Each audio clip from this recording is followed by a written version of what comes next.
Hey guys, I'm live. Is this live? Okay. So I'm doing this on my laptop in my office, home office, I guess you could call it, / wife's closet. That's a little bright in the back.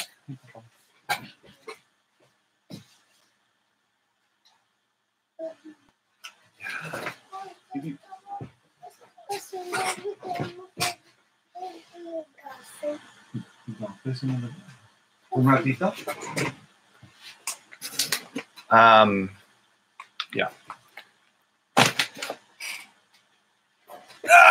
My son's gonna join me. For now, it's just me and him because no one has joined. Someone joined, yay. It's been a little while since I streamed, so anyway. So I'm putting together a shipment of 300 items. I have to remember that the camera is here and not to look right here. The camera's up there. I'm putting together a shipment of 300 items. Well, I've already listed them. I listed an Exceller list. I sent it to Amazon. And so now I'm actually putting the packages together. So it was 300 items. Most of them were CDs. I've got probably, I don't know, a dozen or so books, a few audiobooks, but probably like 200 and, you know, over 90% of it, 95% of it is CDs, are CDs. And that's that represents my last Gaylord of CDs that I had piled up in my what is it called? My storage unit. And I finally got through all of them. I think I had 4 or 5 Gaylords of just CDs that had been sitting there for a while. And I was working towards those, and I finally got to them and finally got through them. And so for now, I'm done with those. So my storage unit basically just has tons of CDs and 2 Gaylords full overflowing of DVDs. And all of that stuff is going to be going on eBay. So the CDs that are left, and I have quite a few, these are ones that I could not sell on individually on Amazon. I'm going to be selling. I'm going to be selling on eBay. Some of the ones that stand out to me, I'll look them up and sell them individually on eBay for a little higher price, probably closest to $10 and up would be ideal. And then the rest of them are going to go into CD lots based upon musical genre or artist. I have a ton. I have the floor covered. Well, a lot of the floor covered with different genres. So Jimmy asked, what is your average selling price? Let's see. I'm going to look it up for you. Hold on a second. This is the cool thing about doing this on my laptop. Where is it? Reports. So let's see. I'll do last month. I'll do June. So in June 1st to June 30th, I had 300 sales. My average sale price was $11.46. So that answers your question. That was just for June, so it depends. As we get into the back to school, I've sent in some higher priced books, textbook school books. So it'll probably go up a little bit, but it varies. I mean, let's see here. I mean, this is kind of interesting to me. So let's see in May. May I had, whoa, May was slow for sales. So it was $10.86. So starting in, I have a spreadsheet here of all of my FBA shipments and June. So in May, so in April, I sent in 1 shipment, and then in May, I sent in 1, but then in June, I sent in 1, 2, 3 shipments to FBA. And this is, my last one was on the 26th of June, and now I'm sending in another one. This is my largest one. It's 300 items. So, so yeah, I've been ramping it up because I wanted to get through all of those Gaylords and just get everything in that was for FBA. So then I could focus on getting all this stuff I have up or have for eBay. So in lots and individually, I have like 5 boxes of stuff that I already priced for eBay, but I'm going to do the lots first and then slowly start working on the individual stuff. So what do you call it? So in the meantime, once I'm done with this shipment and I start working on the lots for eBay to get a lot of those up, because I've got them piled up on one of my tables here in the house, and I got a bunch in the storage unit. I'm going to keep on sourcing like at thrift stores and maybe a book sale or two, just to kind of continue to feed FBA after I send the shipment off. I'm probably not going to order any Gaylords for a little bit. Yeah, you're welcome, Jimmy. I assume it's Jimmy. Yeah. So I know you guys probably are familiar with all the split shipments. Oh, I'm making more on Amazon for sure, because I sent in a lot more items. I sent in like, oh, here, let me count them up. Since, not counting that, let's see, April, May. So since May 23rd, I've sent in 862 items to Amazon. So I'm definitely making a lot more money on Amazon than I am on eBay. So what I found out, now remember guys, I started eBay in April of 2017. So it's been a year. It's been like, 14, 15 months that I've done eBay at all. And right now I have to relist some stuff that didn't sell, but I have over 400 items. Once I get those up, I'll have like 440 items. The most I've ever had was close to 500. Most of those are CDs. And you probably know there's a lot more competition for that. But definitely I have the limit where I can, or I'm in I have the store where I can list up to 1,000 items a month.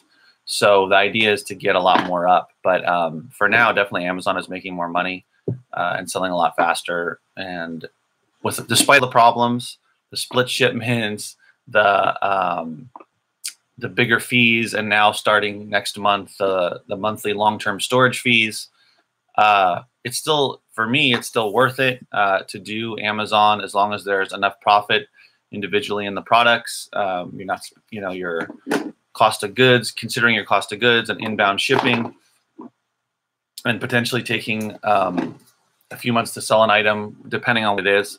Definitely worth it, because once it's out of my, once I send it off and then it gets there and goes live, it's the business, that's the like quote unquote passive part of the business. It's not passive because, you got to continue to deal with, repricing. If you're repricing, if you have a repricer, that'll do it for you. But any issues or whatever, but for the most part, Amazon's going to handle it, right? You might have to deal with customers, complain or have a question or whatever. But basically, that's why I like to keep doing it, is because I can sell a lot of the items I was selling like probably 10% of the Gaylords, stuff out of the Gaylords. For like, for good money. You saw my average price though. The CDs bring it down a little bit. What was it, $11.50 or so for last month? So it's not a high ASP, but I'm making that up in quantity. And now getting into the book season, I'm starting to, or I'll probably increase that a little bit. Here's the different warehouses. There's 1, 2, 3, 4. And then over here, I got another 2. And then I have another box. So 300 items got split 8 ways. I could have had like 10 or 11 splits if I had wanted to send like 3 items to one warehouse, but decided against that. What I try to do with the split shipments is if it's over, or if there's not at least 5 items going to one warehouse, then I'm not going to bother. Unless the items just happen to be higher priced items, like over 20 bucks. If there's 5 of them that are over $20 or over 15 even, it's going to be worth it, because on average, depends on where the warehouse is, but if it's going to if it's going nearby, it's going to be pretty cheap. But even if it's going to the other, because I'm on California here, so if it's going to the West Coast, I mean, 5 items, it's going to vary, but it might be like $5. So I could take the $1 per item charge basically. But if it's below 5 items, I'm just not going to bother. I just put them away in my house, and then I'll try them again. The cool thing about AccelerList is they have this function where it puts it in like a holding area. And so as you continue to list, you can go back to it later on. And Amazon frequently will change the warehouse based upon whatever their algorithm says. And it'll suddenly go to a different warehouse, an hour later, 30 minutes later, whatever it is. So that's the fun. That's like the new reality of Amazon. There's not many guys on here now, but if people watch this later that are not or that are new to Amazon, there used to be a time long ago. It wasn't that long ago when I rarely got a split shipment. There was a long time when I would get not only one warehouse, but it would be a local warehouse, and my shipping costs were just next to nothing because the warehouse is like an hour away from where I live. So that was those were fun times. But also back then we had lower FBA fees, and you could have one item in the warehouse and avoid long-term storage fees. So those days are over, and it's a new it's a new reality. It's a new Amazon, but whatever. I mean, you either accept it and move on, or you just don't do this anymore. Sell on eBay, sell on Facebook Marketplace, whatever it is. Open your own store, whatever you want to do. But yeah, Aunt 8. Yeah, I used to go there. I used to have my stuff sent there all the time. But I haven't had something sent there in a long time now. And if it was only a couple that were sent there. I think one of the recent shipments I had, maybe like 5 or so that went there. But overall, I just never get that one. The one I get that's the closest is the one in Phoenix, which they wanted to send a couple of my CDs there this time around, but it just wasn't enough. But last time I sent a bunch of them there. So you never know. I heard on a call, actually from the guy who owns and runs, what is it called? Scout IQ and eFlip. Caleb Roth was talking about that part of the equation might be where you live, so your address. And he was saying that he's seen people who used in the same city, same area, but use a different physical address. And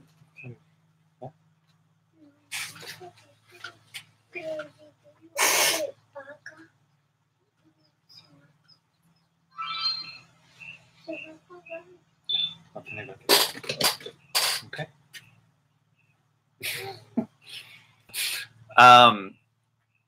And he says, so if you change your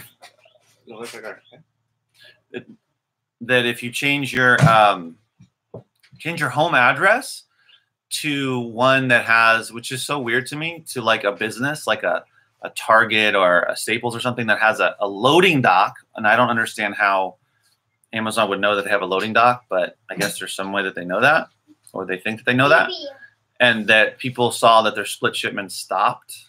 Now, it's up to you if you want to try it, but that's something you can do because you can change your home address or from where you're shipping. I've never done that, but apparently that's a thing that you can try, and without it getting you in trouble or causing you problems, as long as you're saying that it's in the same area, it's not, a different state or something like that.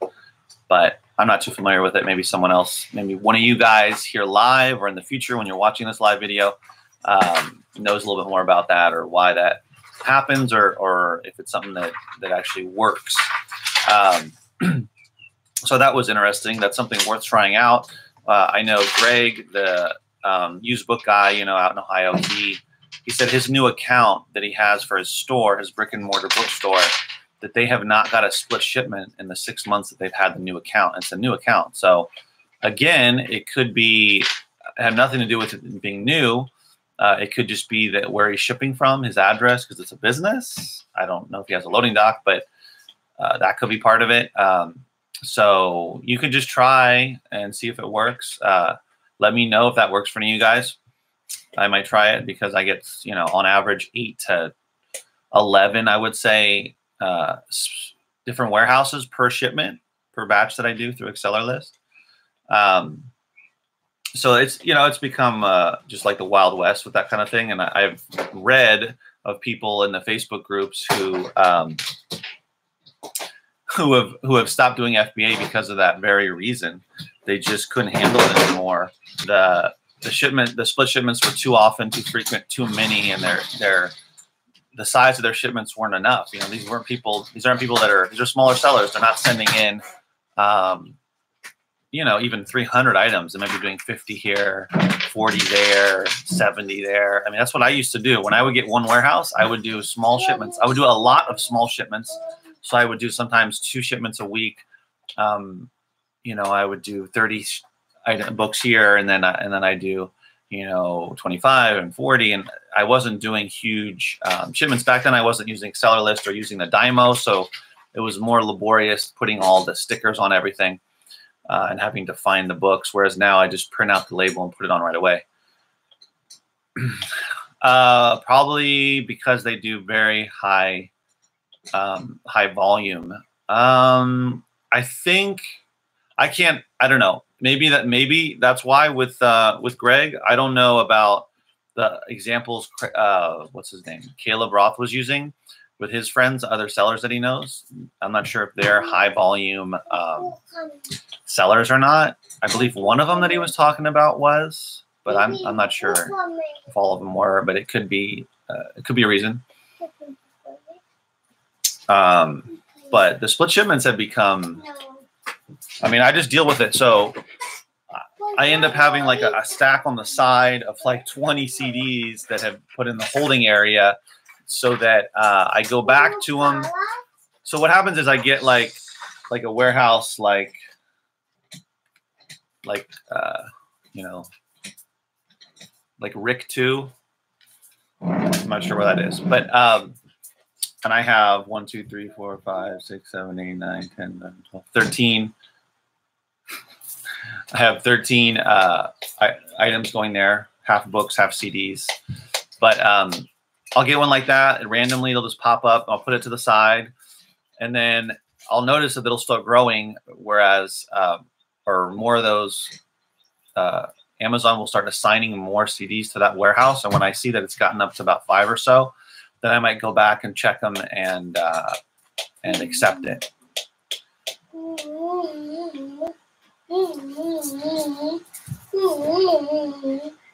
Okay, so Fiddler Green says, I do like 100 books a week. The split shipments were hell for me. Not sure why, but I only get splits on the weekends. It returns to normal on Monday.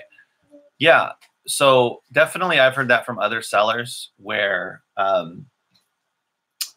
the weekend is something they avoid. I just saw that this weekend on some of the Facebook groups, or one of the Facebook groups, where the people were trying to list on the weekend, and it was a nightmare apparently.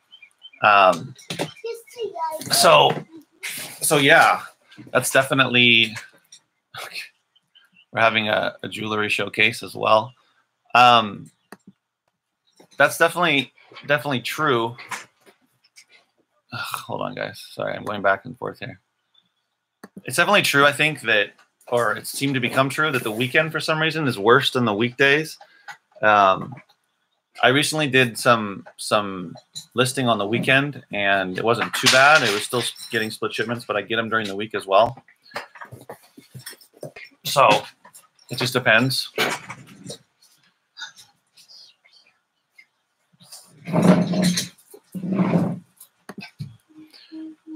So do you guys use everything? When you guys do shipping, do you do UPS or FedEx? I was always doing UPS. Oops. But FedEx is a little bit cheaper, by like $1 or so each shipment. And so since I'm getting so many split shipments, it adds up a bit. So I decided, I mean, I always like UPS. I decided to go with FedEx because it is cheaper, especially when you look at how many, you know, I'm getting 8 shipments. So that's at least $8 or more, probably more, that I'm saving using FedEx. And I'm just trying to figure out ways to save a little bit of money, because the difference between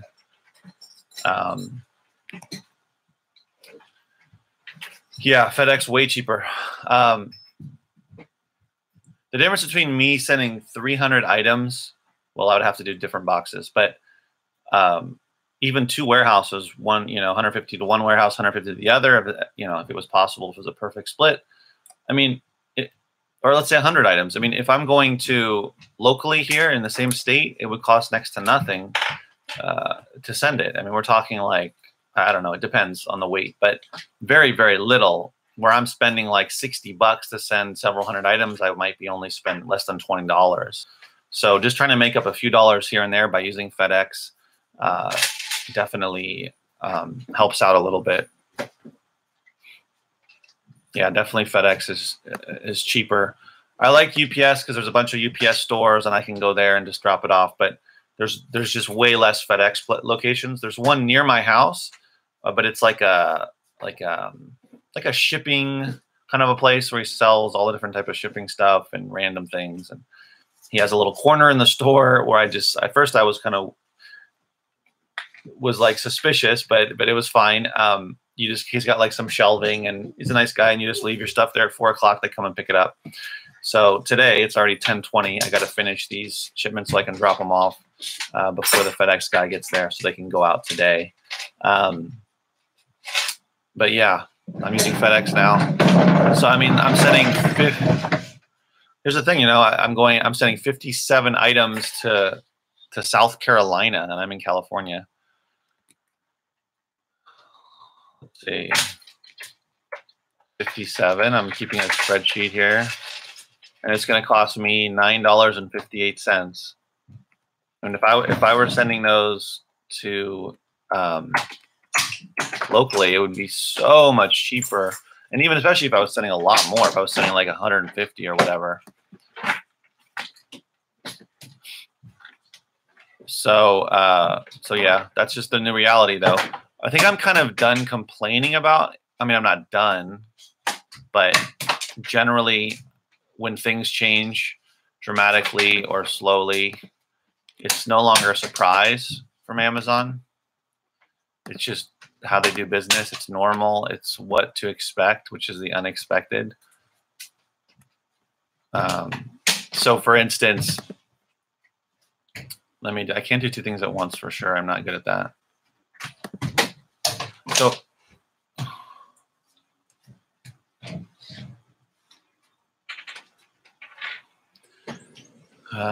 Fiddler Green says, I do FedEx. It's a little cheaper for me, and I stay across the street from a FedEx drop-off. Yeah, I mean, the place is really close for me. It's that's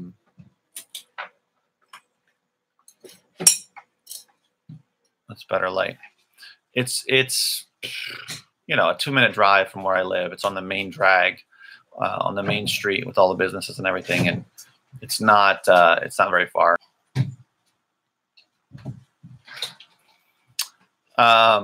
I appreciate Musashi-san saying it's going to get worse.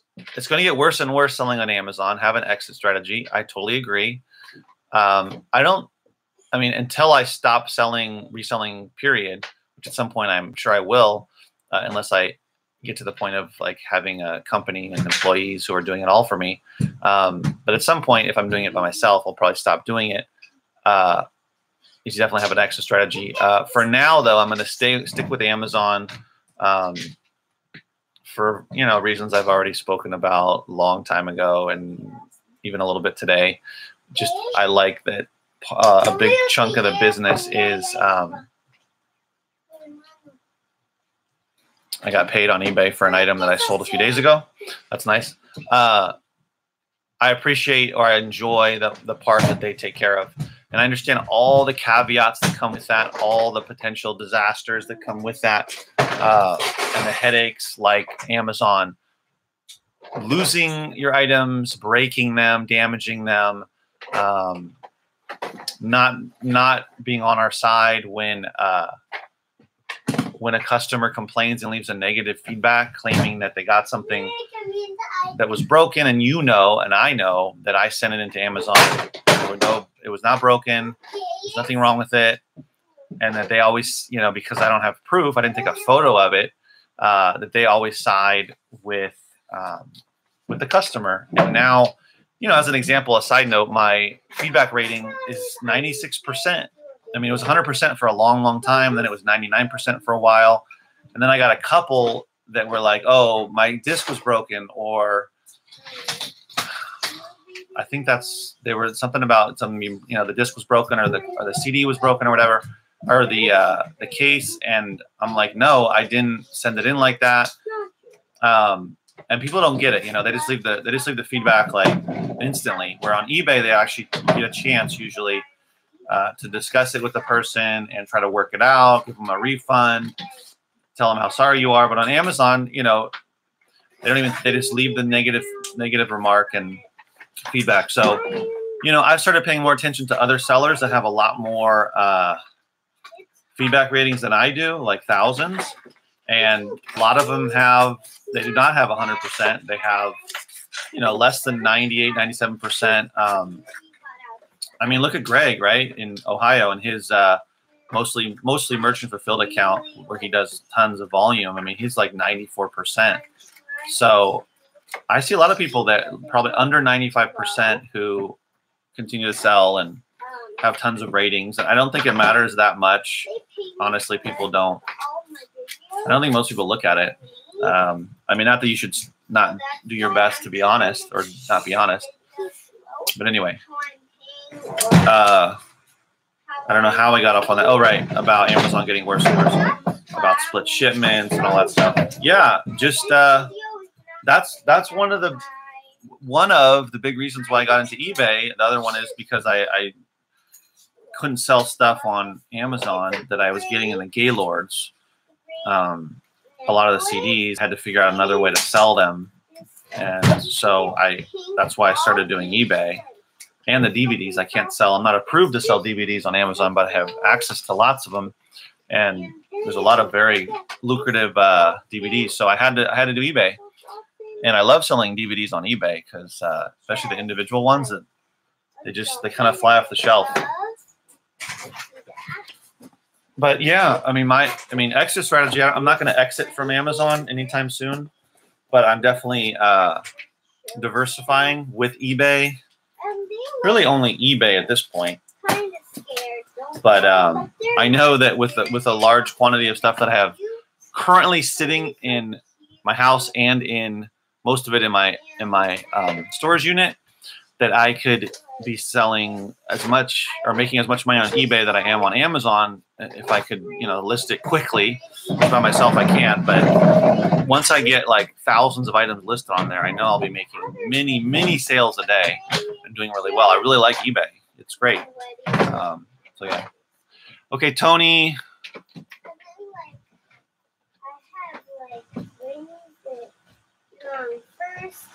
Oh. Okay, chat. There we go.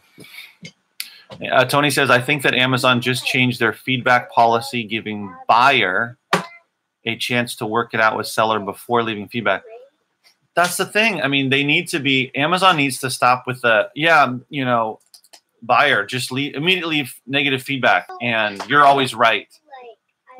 Versus we require that you communicate with the seller first and try to work it out. I.e., did you get the wrong item? Did you, is it broken? Is it not working?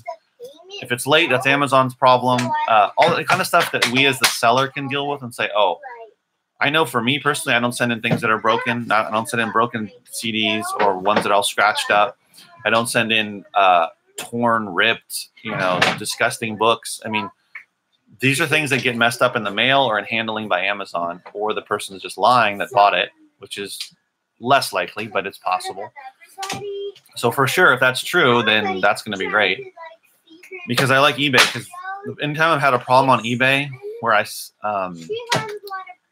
had an issue where I was sending out big lots of CDs, and they were showing up looking like someone had opened the box, taken a bunch out, and then just like thrown the other ones in there, and they weren't packed. They were all broken. And I was like, that's not how I send it. I pack it tightly. And so I started taking photos, and then I started figuring out how to pack it better so it wouldn't open, or it would be obvious if they opened it. So, but the point is that the buyers, they didn't just leave negative feedback. They actually let me know what happened, and then we worked it out. Fiddler Green says, I've been thinking of moving to eBay for the Amazon gated categories too. Yeah, I mean, I'm fortunate that I was already accepted in the music category, so I was selling CDs and vinyl before Amazon gated it back in 2016, but I never got ungated in DVDs. And when I found Gaylords, they're mixed media, which means it's a mix of DVDs, CDs, video games, software, sometimes VHS tapes, sometimes vinyl, but mostly DVDs and CDs and video games. Well, I can sell video games and CDs on Amazon, but I was finding really valuable DVDs, individual DVDs and some sets and whatnot. And I can put them up on eBay and they do really well. And I don't really care, oh, you can make more on Amazon. Well, sure, if I was ungated, then I would sell on Amazon if I could, you know, make more money, but I'm not. So I'm still going to make good money on eBay off of those items. So I definitely recommend it. If you've never done eBay, I didn't do it for a long time. I was like addicted or used to FBA. I was used to not having to ship things, not having to store them myself. And I didn't think that I wanted to do that. But then when I started doing it, it got really fun because I just started making money on there, and I didn't mind the shipping part. You know, I found the envelopes that I needed and all that stuff, and figured it all out. And it's been good.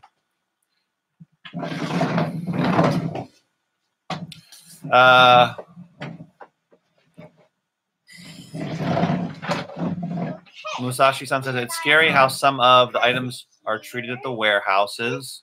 Items can be damaged or missing, and the warehouse employees still list them as sellable. Yeah, definitely.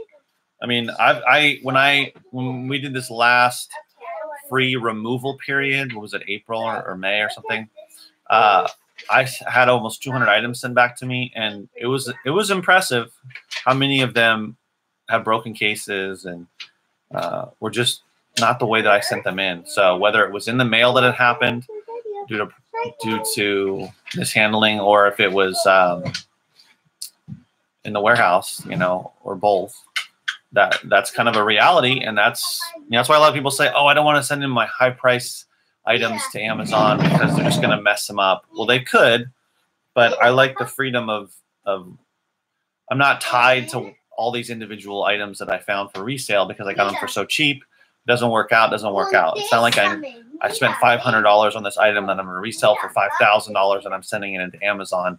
That's a whole nother level, right? I don't know if you want to do that, but items that cost less than $1, especially in the Gaylords, are costing me, you know, a quarter, or what am I saying, pennies or a nickel. Even if I buy it in the store for $1, $1.50, $2, and, you know, trying to resell it for 15 or 20 or whatever the case may be or more, if it gets damaged, it gets damaged. The high percentage of them do not, and I have consistent daily sales. Yesterday on Amazon, I had 18 sales, which I don't know why, but I did. The day before, I had 15. I don't know if there's just some burst in sales. I don't have a high inventory level. I have like around 1,000. I'm saying another 300 now, so I'll jump up. But I don't have a huge inventory, but I do have a higher turnover rate. So for what it's worth. Musashi-san said that's UPS or the post office checking if it's media mail. Well, if that was true, then they were opening up a box of like 100 CDs, and then they were like, it's if they were doing that, it was horrible because they were literally they didn't put them all back. Number one, number two, they were just throwing them back. Like they weren't packed in tightly, and so then when a couple people got them, they literally got these like bits of discs were cracked. Cases were smashed to smithereens. There weren't all the items there. So I stopped selling big lots. Well, I'm still going to sell them, but I try to pack them a little tighter. And I didn't, for some reason, I stopped having that issue. I don't know. We'll see.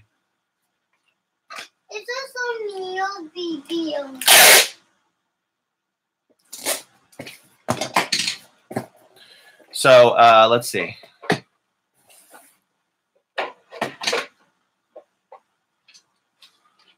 So I've been thinking about whether or not to continue bulk.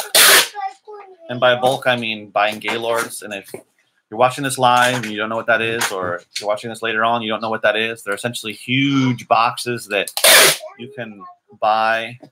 Well, it's hard to find people that actually have them available, but they're sometimes they're just books, sometimes they're mixed media, sometimes they're just CDs, sometimes they're just DVDs. So I've even you can even get ones that are only vinyl, only VHS tapes. But these, hey. Bianca. Este es de mamá. Está bien.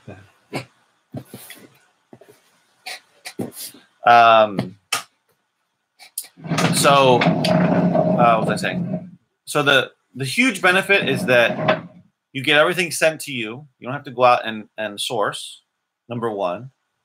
Number two, the per item cost, like, when you break it down, spending like anywhere between, I was spending $65, $70 on a Gaylord of books, but depending, a very bad batch would be like 30, 35 for FBA. A better one would be like 70 or so.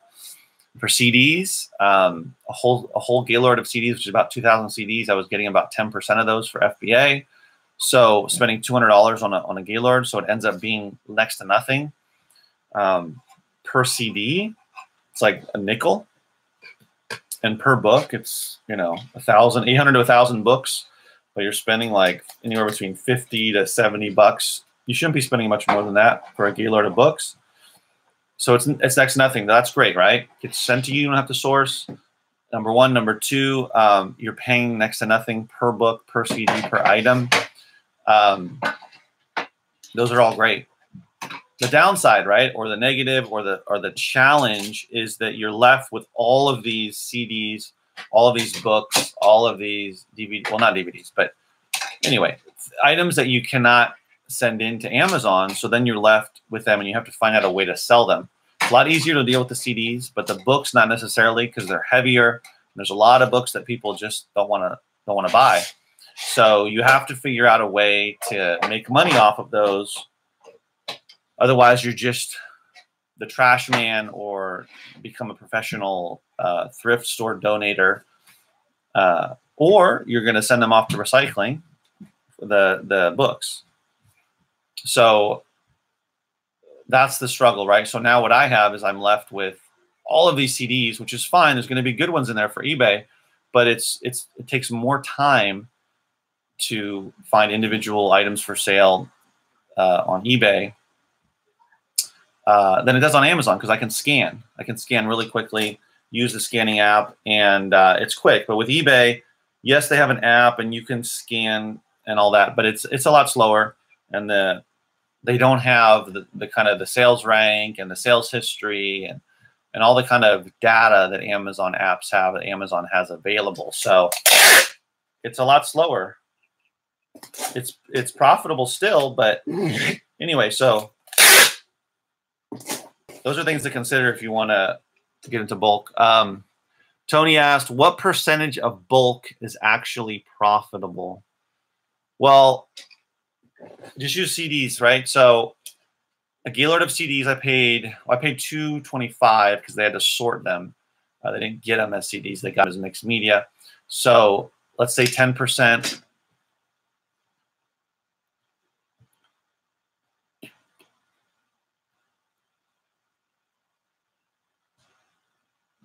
So let's say 200 CDs out of that.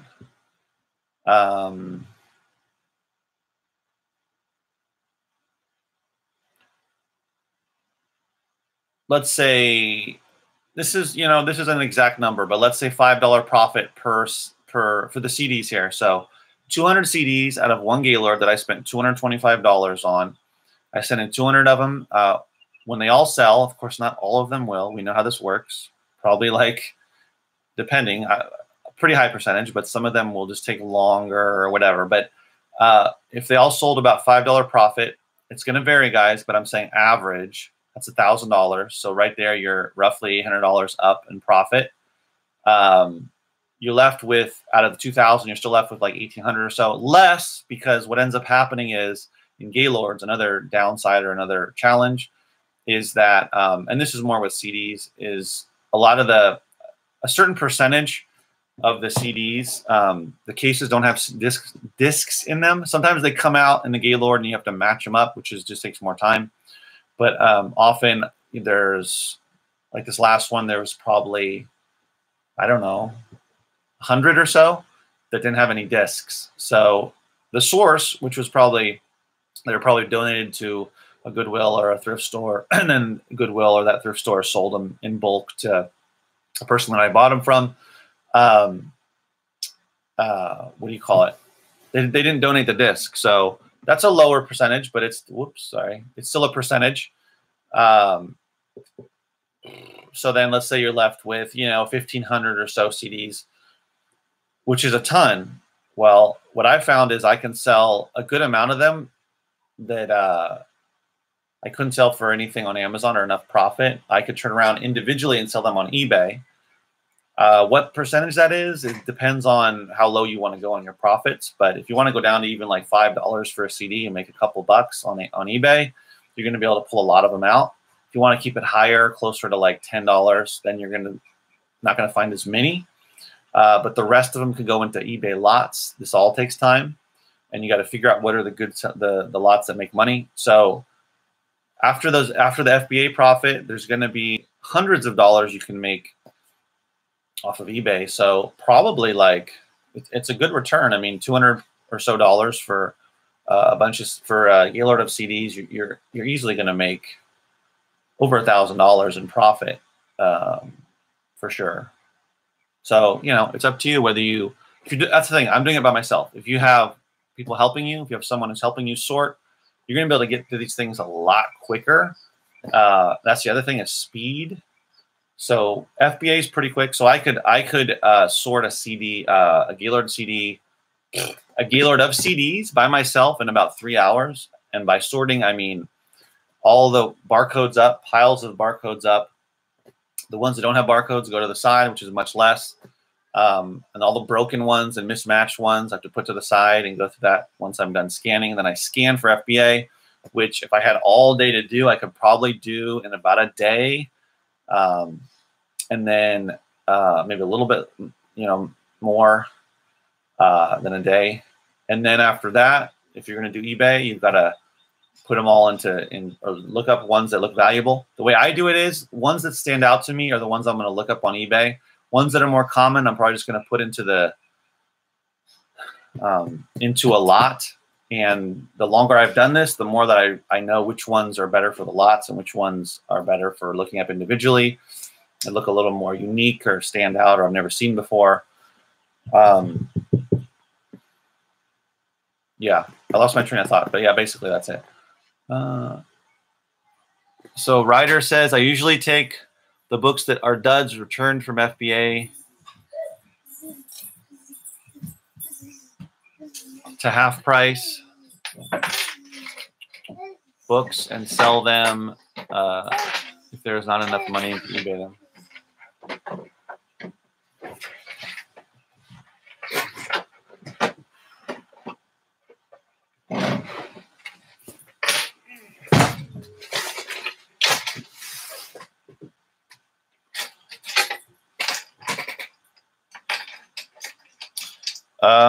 Yeah. Half price books. I don't know if there's any half price books around here. I've never tried it. Yeah, we'll see. I'll probably keep doing Gaylords, but for now I'm going to have to hold off to get through everything that I have.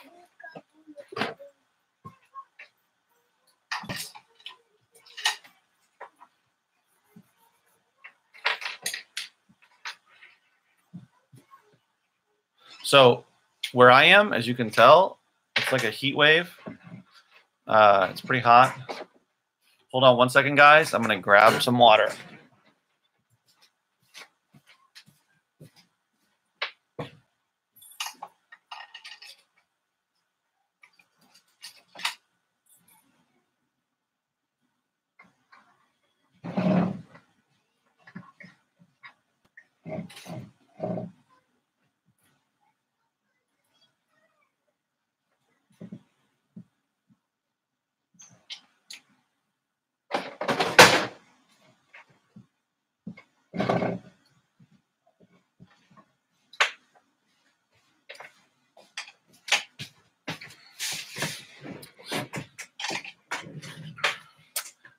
Turned on the air conditioning and got some water. But so here in Southern California, we've had a heat wave last week or so.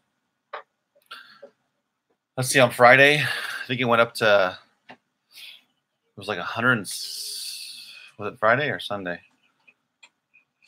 Friday, I think it was like 115 degrees where I live. It was crazy.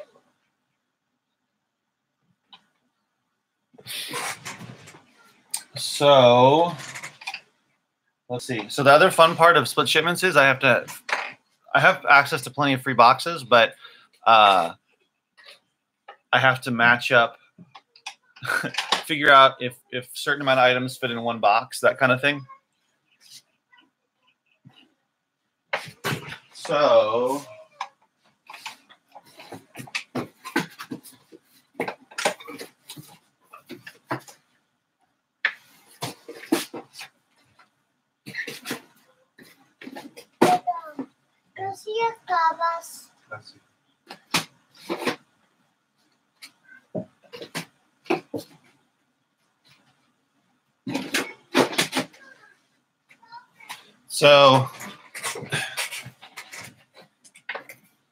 So as you can tell, doesn't quite all. I mean, it fits. What I mean is, it's there's space left over. I can kind of cut that down a little bit here, but fill it up a bit. So I get so it's like puzzle, right? It's like a riddle every time to have to figure out which box is the right size. And then there's a couple dumpsters that I go to behind big box store where I get a ton of this type of stuff.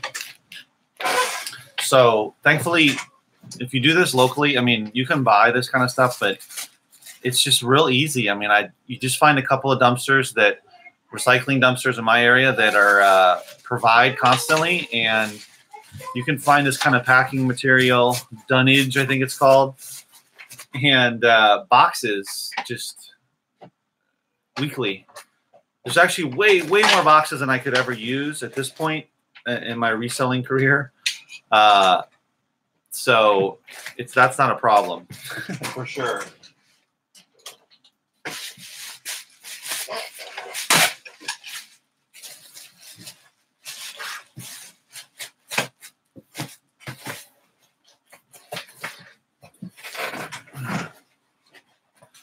There you go.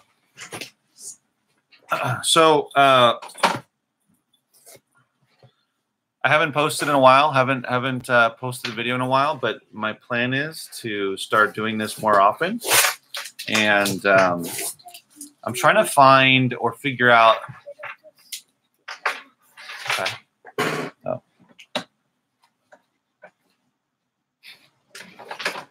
Figure out a setup where. Because if I'm at home, I'm using my laptop, or I don't need to use my phone. If I don't need to use my phone for something else, like looking items up, scanning, that sort of thing, then I can use my phone. But I'm often using it to scan or to look up items on eBay or whatever. And so I can't use it to stream to make a video at the same time that I'm doing that. So trying to figure out a setup where I can have another device and I can stream from that device while I'm using my phone if I need to use it for lookups and that type of stuff. Because often what happens is I'm using it and I just can't make a video.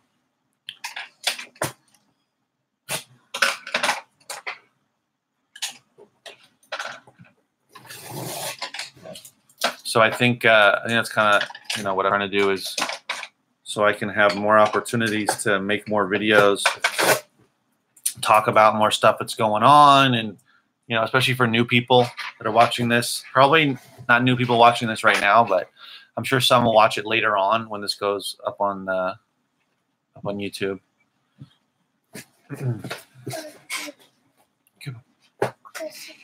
Okay. So yeah, I think that's it for today. I might post again today, maybe not, but definitely tomorrow. And keep it up, guys. Keep working hard. And I will see you soon. And always, guys, or not always, please, if you have not subscribed, please subscribe. That's like the best thing you could do for me for growing my channel is to please subscribe.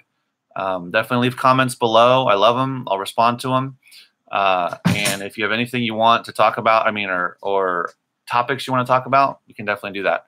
But thanks for watching, and please subscribe, and I'll see you next time.